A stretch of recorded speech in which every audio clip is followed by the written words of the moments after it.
दोस्तों ये मूवी बहुत ही ज्यादा अच्छी है। मतलब इस मूवी से आपको एक मैसेज मिलेगा। अक्सर लोग अकेला होने की वजह से कैसे गलत रास्ते पे चले जाते हैं, लेकिन एट द एंड उनकी जिंदगी में सुधार कैसे आता है और कितनी ठोकरें खाने के बाद आता है। लेकिन दोस्तों मैं आपको बता दूं, इस मूवी की स्टोरी थोड़ी सी वियर्ड और इंटीमेशन से भरी हुई है। सो आप लोगों को इस तरह की स्टोरी पसंद नहीं है तो आप लोग क्यूट करके जा सकते हो, और जो देखना चाहता है वो रथ पे बैठ जाओ और मूवी देखो।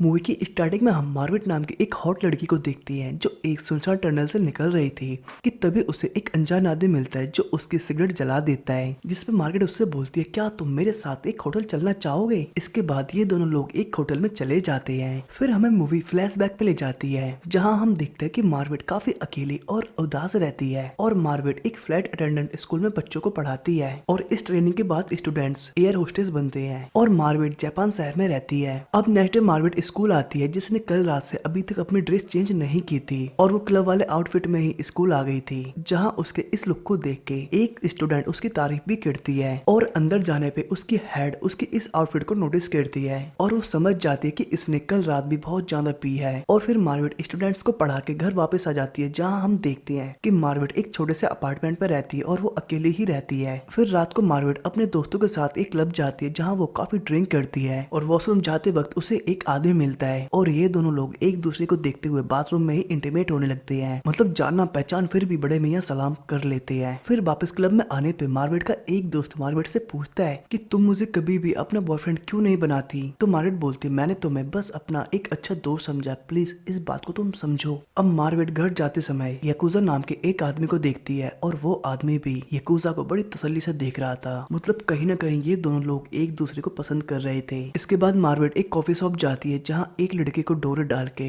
वो उससे लेके एक होटल चली जाती है और यहाँ रूम में आते ही ये दोनों लोग जिस्मानी लड़ाई खेलने लगते हैं, यानी कपड़े उतार के दुप्पड़ दुख करने लगते हैं। जी हाँ, समझ रहे हो ना, मतलब पलंग तोड़ कड़ाई करने लगते हैं। लेकिन इस दौरान मार्विट उस लड़के से बोलती है कि ये लो बैंड तुम मेरे हाथ पर बांधो और मुझे थोड़ा मारो, पर वो लड़का ऐसा करने से मना कर देता है क्योंकि वो भी आप लोगों की तरह बहुत ज्यादा शरीफ होता है और वहाँ से चला जाता है और मार्वरा फिर से एक बार अकेली रह जाती है। फिर नेक्स्ट डे मार्विट अपनी इसी हालत में स्कूल पहुंच जाती है जहाँ उसकी हेड उसे देख के समझ जाती है कि ये अभी भी भट्ट है। तो वो उसे लेके साइड में जाती है और उससे बोलती है तुम्हें पता है मैंने तुम्हें काम पे क्यों रखा था, क्योंकि कहीं ना कहीं मैं तुम्हें अपने आप में देखती हूँ, क्योंकि मैं भी अपनी यंग एज में बिल्कुल तुम्हारी तरह ही थी, लेकिन कहीं ना कहीं मैंने खुद को संभाला और चीजों को सही किया और इसीलिए मैं तुम्हारी चिंता करती हूँ। लेकिन डियर तुम प्लीज इस हालत में स्कूल मत आया करो। फिर स्कूल के बाद मार्विट एक बुक स्टोर में जाती है और वहाँ वो एक बुक उठा के देखने लगती है कि तभी पीछे से वही आदमी आता है जो उसे रोड पे मिला था, जिसका नाम यकूजा होता है, जो उससे बोलता है क्या ये बुक तुम्हें पसंद है। तो मार्विट हाँ बोल देती है। फिर इसी तरह ये दोनों लोग बातचीत आगे बढ़ाते हैं और बातचीत करते करते होटल के एक रूम में जाते हैं और फिर से वही काम करते हैं जो आप लोगों के दिमाग में चल रहा है, यानी मार्विट फिर एक नए आदमी के साथ पलंग तोड़ कुश्ती खेलती है। लेकिन इस बार भी मार्विट यकूजा को अपने स्कार्फ वगैरह देती है और बोलती लो मेरे हाथ बांधो और मेरे आंखों में पट्टी बांध के मुझे मारो भी।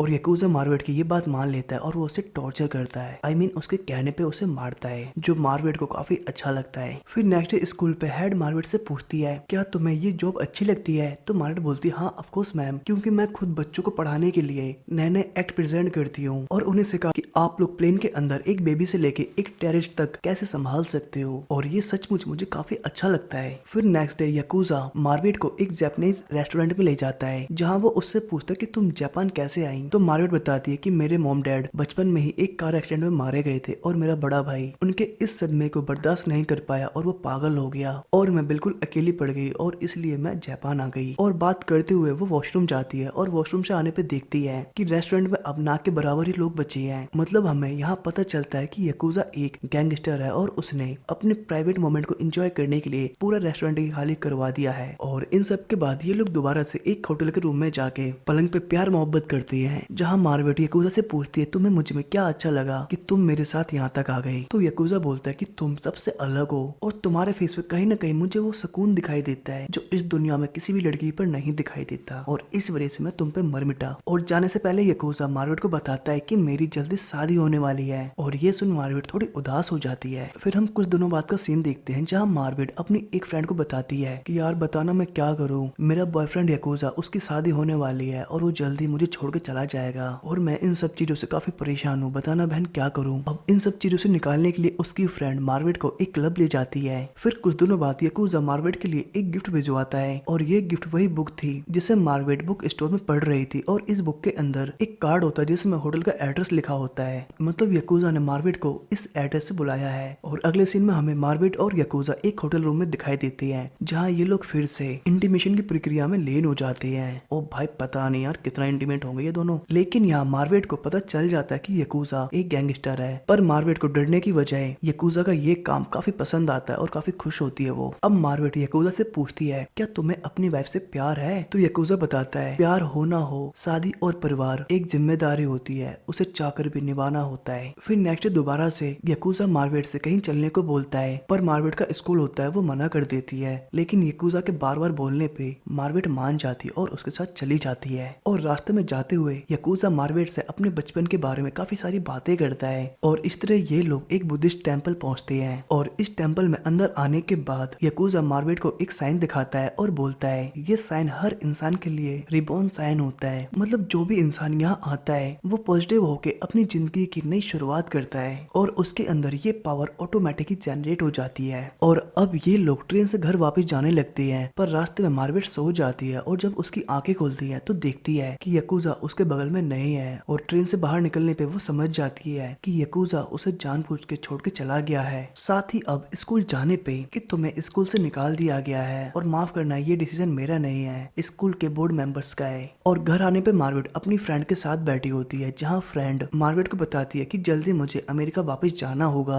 मतलब समझ रहे हो ना, मार्वेट के ऊपर मुसीबत आई तो एक साथ ही आ गई। वहाँ उसका बॉयफ्रेंड छोड़ के चला गया, यहाँ उसकी जॉब चली गई और अब उसकी बेस्ट फ्रेंड भी उसे छोड़ के जा रही है, जिससे वो पूरी तरह टूट जाती है। और अब उसे ऐसा लगने लगा कि कोई भी अच्छी चीज जिससे वो प्यार करती है वो उसके पास रुकती ही नहीं है। और अपने लास्ट मोमेंट को साथ बिताने के लिए ये दोनों लोग एक बार जाते हैं और वहाँ खूब सारी ड्रिंक करते हैं, जहाँ मार्वेट अपने गम में अपनी फ्रेंड से बोलती है क्यों बहन, हर किसी को सब कुछ मिल जाता है और किसी को कुछ भी नहीं मिलता। और कुछ लोग तो बेचारे किस्मत के इतने मारे होते हैं वो कुछ भी कर ले फिर भी कहीं ना कहीं से किस्मत उनकी ले ही जाती है। ऐसा क्यों होता है? और इसी इमोशनल बातों के साथ ये दोनों लोग गले लगते हैं। पर घर जाने से पहले मार्वेट फिर से एक अनजान आदमी के साथ इंटीमेट होती है। फिर अगले दिन रोड पे चलते हुए मार्वेट को याकुजा दिखाई देता है जो अपने फैमिली मेंबर्स को गाड़ी में बैठा रहा था। और उनके जाने के बाद याकुजा भी किसी तरफ चलने लगता है तो मार्वेट भी उसका पीछा करते हुए एक होटल में पहुंचती है और वहाँ वो उसका रूम चेक करने लगती है। लेकिन ये सब कुछ याकुजा कैमरे में देख रहा था। पर मार्वेट को याकुजा का रूम ना मिलने पे वो रोने लगती है और इसे रोता हुआ देख याकुजा उसके सामने आ जाता है। और याकुजा मार्वेट को बोलता है डियर, अगर तुम मेरे साथ रहे तो मुझे बहुत प्रॉब्लम होगी क्योंकि मेरी ऑलरेडी वाइफ है। तो याकुजा बताती है हर आदमी की दो वाइफ हो सकती है, एक घर वाली एक बाहर वाली, तो प्लीज तुम मुझे बाहर वाली बना लो, मैं इसी में ही खुश हूँ तुम्हारे साथ। जिसके बाद याकुजा और मार्वेट फिर से एक कमरे में बहुत हाई लेवल की दुप्पड़दू खेलते हैं, यानी जिस्मानी कुश्ती खेलते हैं। अब अगले दिन मार्वेट एक क्लब में जाके स्ट्रिप गर्ल की जॉब ज्वाइन कर लेती है क्योंकि उसके पास कोई जॉब नहीं थी। पर वो स्ट्रिप परफॉर्मेंस देने की वजह खुद वहाँ इतनी ड्रिंक कर लेती है कि फुल धुत हो जाती है, जिस वजह से उसे जॉब से निकाल दिया जाता है। और इन सभी चीजों से परेशान होकर वो बाहर आके बहुत रोती है। पर उसके एक दोस्त की गर्लफ्रेंड ने मार्वेट को यहाँ रोते हुए देख लिया, जो उसे लेके एक रेस्टोरेंट में आती है और उसे अच्छे से खाना पीना खिलाती है। अब रात को मार्वेट कुछ पोस्टर लगे हुए देखती है जिसमें बहुत सारी गुमशुदा लड़कियों के बारे में लिखा था और इससे डर वो भागते हुए एक सुनसान टनल में चली जाती है जहाँ उसे वही आदमी मिलता है जो हमने मूवी की स्टार्टिंग में देखा था। मतलब अब मूवी प्रेजेंट में आ चुकी है। और जब मार्वेट इस अनजान आदमी के साथ होटल जाती है तो होटल रूम में पहुंचने के बाद वो आदमी मार्वेट को सारे कपड़े उतारने को बोलता है और मार्वेट अपने कपड़े उतार भी देती है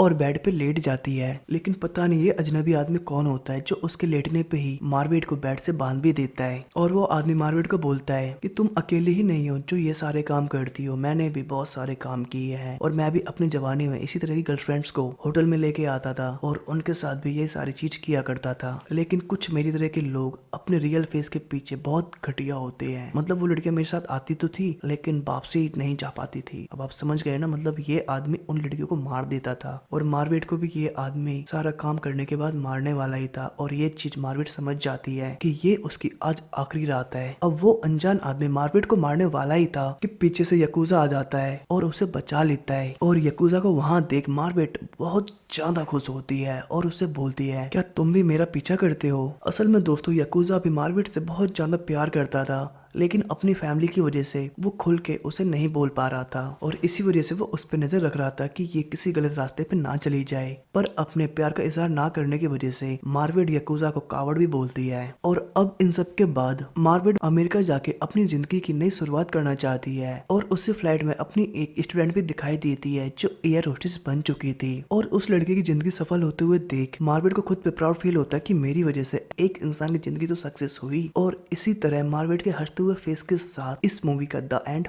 हो जाता है। सो थैंक्स फॉर वॉचिंग दोस्तों।